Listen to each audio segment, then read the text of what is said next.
Olá, bem-vindos ao Tuga de Bem. Esta semana temos um resumo imperdível com as notícias mais explosivas de Portugal. Quer saber como as decisões fiscais estão a moldar o futuro do país? Como as pressões políticas estão a influenciar o governo? Fique connosco para descobrir tudo. Subscreva ao canal, dê um like e deixe o seu comentário. Vamos lá! Baby, don't hurt me, don't hurt me, no more. Começamos com a política fiscal em Portugal. Durante a sua visita a Angola, o primeiro-ministro, Luís Montenegro, falou sobre a necessidade de tornar o quadro fiscal mais atrativo para garantir competitividade. Ela! Contudo, ele não esclareceu se vai aplicar já a descida do IRS. É a partir dos caminhos de ferro de Benguela que o primeiro-ministro tem a imagem do que quer para as empresas portuguesas com a baixa do IRC. Se nós perdermos o comboio da competitividade, nomeadamente fiscal, nós estamos a condenar o país a ter menos investimento. Tendo menos investimento, cria menos riqueza, é mais pobre e terá mais dificuldade em fixar os seus próprios quadros, nomeadamente os seus jovens quadros. Só que vai ser mais fácil eu aprovar. gostava muito que em Portugal as pessoas parassem para refletir no seguinte: nós queremos ou não queremos ser mais competitivos que os outros? Montenegro defende que perder o comboio da competitividade fiscal significa condenar o país a menos investimento e dificuldades em fixar os jovens talentos. Estar na lenga-lenga de que está tudo bem, de que a atratividade fiscal sobre as empresas é para beneficiar os proprietários das empresas, nós estamos a prestar um mau serviço, não é aos proprietários das empresas, é aos trabalhadores, é às pessoas que querem subir na vida, é às pessoas que andaram a estudar e que querem transformar o conhecimento que adquiriram em capacidade de produzir. É isto que eu quero para Portugal. Em Angola, há a habitual troca de laços de amizade, promessas de cooperação e de investimento entre os dois países, naquela que foi até agora a maior viagem ao estrangeiro do primeiro-ministro. Já sobre o IRS, a medida foi aprovada no Parlamento e promulgada pelo Presidente da República. Os contribuintes vão pagar menos IRS, mas ainda não sabem quando é que vão começar a sentir os efeitos da medida que o PS aprovou e o Presidente promulgou no início da semana. O que estava previsto no IRS é, como acontece sempre, há uma retenção na fonte e depois há uma compensação no ano seguinte. Isso obriga naturalmente a fazer uma revisão da retenção na fonte. What? Isso, como estamos a caminho do fim do ano, naturalmente virá a ser regulamentado e veremos efeitos perduros. O Presidente acredita que o Primeiro-Ministro já tem uma decisão tomada e não vai esperar pelo próximo ano para fazer chegar aos contribuintes os cortes no IRS. Mas se é mesmo assim, Montenegro tem aproveitado a distância para manter o tabu. Pedro Nuno Santos sublinha que a descida do IRS deve ser aplicada de imediato para beneficiar os portugueses ainda este ano.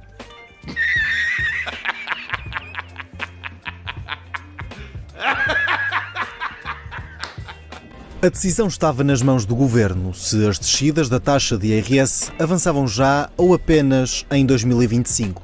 E 3 dias depois de Marcelo Rebelo de Sousa promulgar a lei, o Governo decidiu: as novas tabelas vão ser já aprovadas. Os novos valores deverão chegar aos recibos de vencimento em setembro, ou seja, a partir desse mês, todos vão ganhar mais. E com uma surpresa: o Governo vai também aprovar um mecanismo para que em setembro os contribuintes recebam retroativos a janeiro. Obrigado, bom trabalho. A medida, desenhada pelo Partido Socialista, prevê descidas entre os 0,25 e os 1,5 pontos percentuais até ao 6º escalão, mas todos os escalões acabam por sentir a descida por causa da progressividade do imposto. O primeiro escalão passa a ser tributado a 13%, em vez dos atuais 13,25%, e os do segundo passam para 16,5%, em vez de 18%. O terceiro e quarto escalão desce 1%, no quinto pagam 32%, em vez de 32,75%, e o sexto passa a 35,5%. Os maiores ganhos sentem-se nos vencimentos mensais, entre os 1.000 e os 2.000 euros brutos por mês, os primeiros vão descontar cerca de 3,5 euros a menos por mês e os segundos menos 16 euros. A medida tem um impacto de 463 milhões de euros, mas também pode ajudar a facilitar o diálogo para a viabilização do Orçamento do Estado. Pelo menos é essa a esperança do Presidente da República. André Ventura, líder do Chega, congratula-se pela pressão que o seu partido exerceu para a aplicação imediata da descida do IRS. Ventura afirma que a medida só foi tomada devido à pressão do Chega. Foi preciso que o Chega tivesse feito esta enorme pressão hoje sobre o Governo para que o Governo tivesse tomado uma decisão que nos parecia evidente. E como eu disse hoje, não havia nenhuma razão orçamental para não aplicar a descida do IRS já. Fiz questão de o explicar com números, com o cabimento orçamental que já existia. Portanto, se o Governo ouviu, o Sr. Primeiro-Ministro se calhar ganhou a linha ou a rede que tinha perdido quando chegou a Luanda, já ouviu certamente aquilo que tivemos a oportunidade de dizer, tomou a decisão que nós também tínhamos pedido, portanto não me fazia sentido nenhum estar aqui agora a criticar, é a decisão que deve ser tomada, porque os portugueses precisam que haja baixa de impostos já este ano.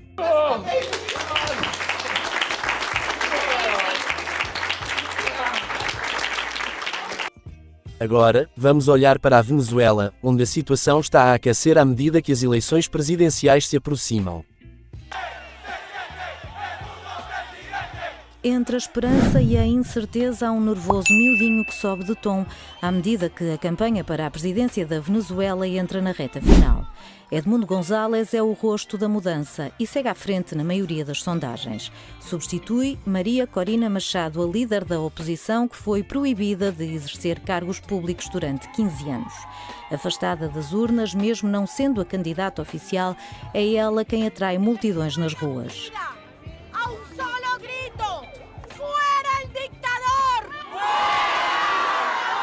Com um discurso anticomunista, Machado quer pôr em prática um programa liberal e assume como missão o regresso ao país dos mais de 7,5 milhões de venezuelanos que emigraram na última década.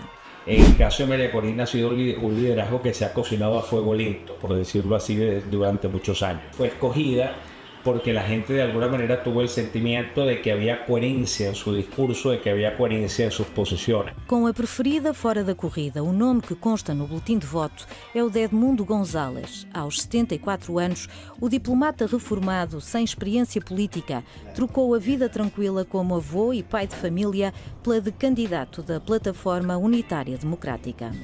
Tiene que ejercer un rol que él no buscó, un rol para el cual él no luchó en ningún momento, sino que lo ganó por la confianza que depositaron en ellos María Corina Machado y todos los partidos políticos para que fuera candidato unitario.